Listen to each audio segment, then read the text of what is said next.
বাচ্চা থেকে বড় প্রত্যেকেই পিৎজা খেতে খুবই পছন্দ করি। তবে দোকান থেকে যেহেতু আমাদের পিৎজা কিনে খেতে হয়, তাই অনেক সময় ইচ্ছে হলেও খাওয়া হয় না। আজ তাই আমি বাড়িতে খুব সহজে পাউরুটি দিয়ে কিভাবে পিৎজা বানানো যায় সেটাই তোমাদের সাথে শেয়ার করলাম। আশা করি সম্পূর্ণ ভিডিওটি দেখে তোমরাও খুব সহজে বানিয়ে নিতে পারবে। ও বাবা, হাততালি দিচ্ছে গুড্ডু। কেমন লাগছে শোনা? ভালো লেগেছে? নমস্কার বন্ধুরা, আমি সাবিত্রী। ভিল স্টোরি চ্যানেলে সবাইকে স্বাগত জানিয়ে আজকে রান্নাটা শুরু করছি।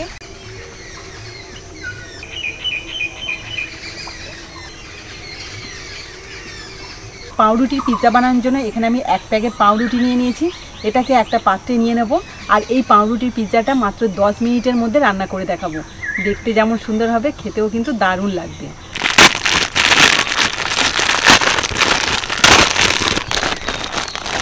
পাউরুটিগুলো আমি এইভাবে হাত দিয়ে টুকরো টুকরো করে নেব।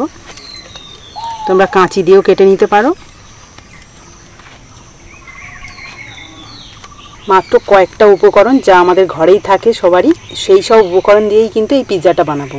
টুকরো টুকরো করে রাখা পাউরুটির মধ্যে এবার দিয়ে দিচ্ছি একটা ছোট বাটির 1 বাটি লিকুইড দুধ। এতে করে কিন্তু পাউরুটিটা খুব সুন্দর নরম হয়ে যাবে। ওই একই বাটির মাপে হাফ বাটি দিয়ে দিচ্ছি সুজি, হাফ চামচ মতো চিনি। এদিকে একটা পাত্রের মধ্যে 3টে ডিম ভেঙে রেখেছি, এর মধ্যে দিয়ে দিচ্ছি পরিমাণ মতো নুন আর সামান্য একটু গোলমরিচের গুঁড়ো। এবার ভালো করে সব কিছু মিশিয়ে নেব। এবার এই ডিমের মিশ্রণটা পাউরুটির মধ্যে দিয়ে দিচ্ছি। ভালো করে সব কিছু মিশিয়ে নেব।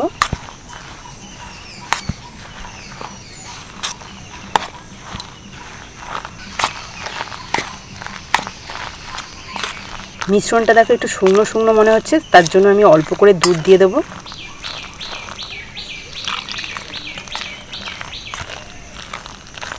সব কিছু দিয়ে পাউরুটিটা ভালো করে মিশিয়ে নিলাম। এবার এটাকে সাইডে রেখে উনুনটা ধরিয়ে নেব। উনুন ধরিয়ে একটা ফ্ল্যাট পাত্র বসিয়ে দিচ্ছি। তোমাদের কাছে যদি ননস্টিকের ফ্ল্যাট পাত্র থাকে তাহলে তাতেই কিন্তু পিৎজাটা বানাবে খুব সুন্দরভাবে রেডি হবে। তবে আমার কাছে নেই বলে আমি এরকম একটা ফ্ল্যাট পাত্র নিয়েছি। পাত্রের মধ্যে দিয়ে দিচ্ছি প্রথমে আমি 1 চামচ মতো বাটার, এর সাথে 1 চামচ মতো সাদা তেল। তোমরা চাইলে শুধু সাদা তেল বা শুধু বাটার দিয়েও বানাতে পারো। চারিদিকে ছড়িয়ে দিলাম তেল আর বাটারটা। এবার যে পাউরুটি মিশ্রণটা আগে থেকে রেডি করে রেখেছিলাম সেটা দিয়ে দিচ্ছি। চারিদিকে ভালোভাবে এরকম ছড়িয়ে দেব।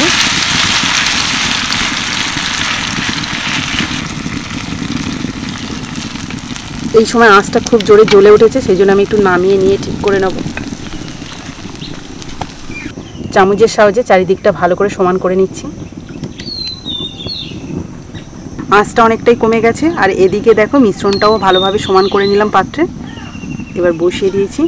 এবার ঢাকা দিয়ে 1 পিঠ ভালোভাবে ভেজে নেব। বেশ কিছুক্ষণ জাল দেওয়াতে কিন্তু এই দেখো তলার দিকটা খুব সুন্দরভাবে ভাজা হয়ে গেছে। এবার আমি এটাকে উল্টে নেব, তার জন্য নিচে নামিয়ে নিতে হবে। যেহেতু এটা অনেকটাই বড়, সেই জন্য কিন্তু উল্টাতে গেলে ভেঙে যেতে পারে। তার জন্য আমি নিচে নামিয়ে একটু ঠান্ডা করে আর একটা এই যে পাত্র নিয়েছি, এটাকে দিয়ে এইভাবে উল্টে দিচ্ছি। এই দেখো নিচের দিকটা কত সুন্দর হয়েছে। ঠিক অপোজিট সাইডে কিন্তু আমি এইভাবেই ভেজে নেব। আর অপোজিট সাইডটা ভাজবো বলে আমি এখানে হাফ চামচ বাটার দিয়ে দিচ্ছি, এর সাথে হাফ চামচ সাদা তেল। এটা অনেকটাই ঠান্ডা হয়ে গেছে, সেই জন্য আমি হাতের সাহায্যে কিন্তু তুলে নিতে পারবো। এই দেখো এইভাবে বসিয়ে দিচ্ছি।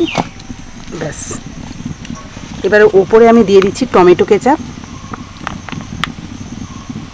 তোমাদের হাতের কাছে যদি পিৎজা সস থাকে অবশ্যই করে পিৎজা সস দিও, ভালো লাগবে। আমি একদম ঘরোয়াভাবে বানাচ্ছি বলে সেই জন্য কিন্তু এখানে টমেটো সস দিলাম। যারা পিৎজা বানানোর জন্য ডোটা ঠিকঠাক বুঝতে পারে না কিভাবে বানাতে হবে, তারা কিন্তু একবার হলেও এইভাবে বানিয়ে দেবে। এবার উপর থেকে একটা চিজ গ্রেট করে দিচ্ছি।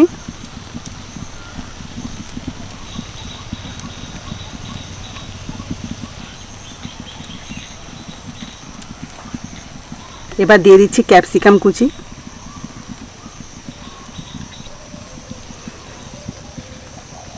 পেঁয়াজ কুচি,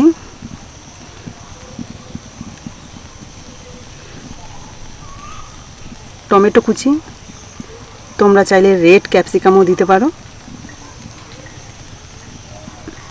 আর সামান্য একটু লঙ্কা কুচি, অল্প একটু কাসুরি মেথি। আচ্ছা, আমার হাতের কাছে অরিগানো নেই বলে আমি এখানে কাসুরি মেথি দিলাম, কারণ কাসুরি মেথিতেও কিন্তু একটা সুন্দর গন্ধ আসে আমার মনে হয়, সেই জন্য দিয়েছি। তোমাদের যদি পছন্দ না হয় তাহলে দেওয়ার দরকার নেই। এবার আমি আর একটা চিজ এইভাবে গ্রেট করে দেবো।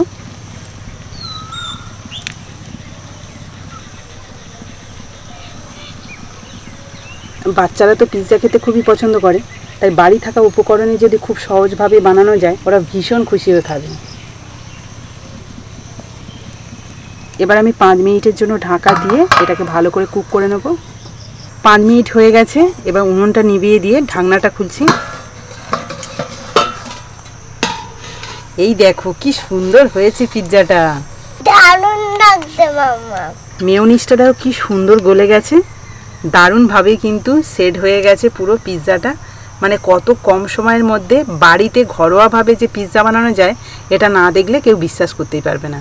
পিৎজাটা একটা পাত্রে নিয়ে নিচ্ছি। এইবার তো চলো একটু কেটে দেখাই তোমাদের।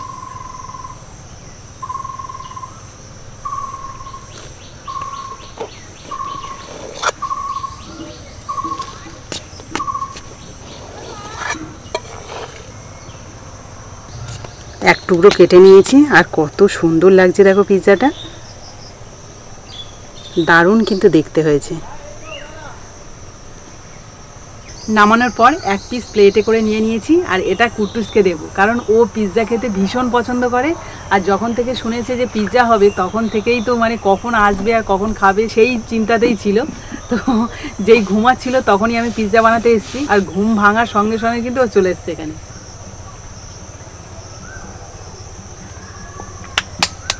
ও বাবা, হাততালি দিচ্ছে কুট্টুস।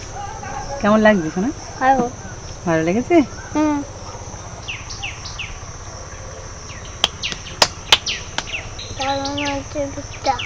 আর কোনোদিন বানিয়ে দিতে হবে নাকি? বানিয়ে দিতে হবে? স্কুলে নিয়ে যাব। স্কুলে নিয়ে যাবি? ও বাবা, স্কুলে গিয়ে পিৎজা খাবি? ভালো লাগবে? ম্যাম বলবে এটা কি পিৎজা।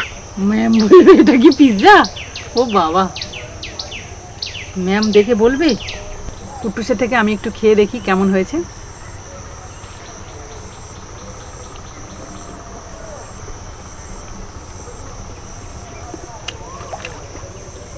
এটা তো একদম ঘরোয়াভাবে বানিয়েছি, তাই এর টেস্টটা কিন্তু একটু ঘরোয়াই হয়েছে।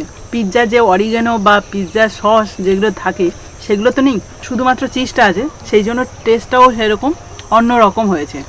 তবে বাচ্চাদের জন্য কিন্তু একদম পারফেক্ট। হাতের কাছে থাকা কিছু ঘরোয়া উপকরণ দিয়ে এইভাবে যদি পিৎজা বানানো যায় তাহলে বাচ্চারা কিন্তু ভীষণ খুশি হবে, আর একদম সিম্পলভাবে বানানো। তো আজকের এই পিৎজা রেসিপিটা আশা করি তোমাদেরও ভালো লেগেছে, একদম কম সময়ের মধ্যে বানিয়েছি কিন্তু। তো ভালো যদি লাগে তাহলে প্লিজ একটা লাইক করে দিও, আর বন্ধুদের সাথে প্রচুর প্রচুর শেয়ার করো ভিডিওটা, যাতে সবাই দেখতে পায়। তো আজকের মতো টাটা, পরের দিন আসবো আবার একটা নতুন ভিডিও নিয়ে। ততক্ষণে ভালো থেকো, সুস্থ থেকো।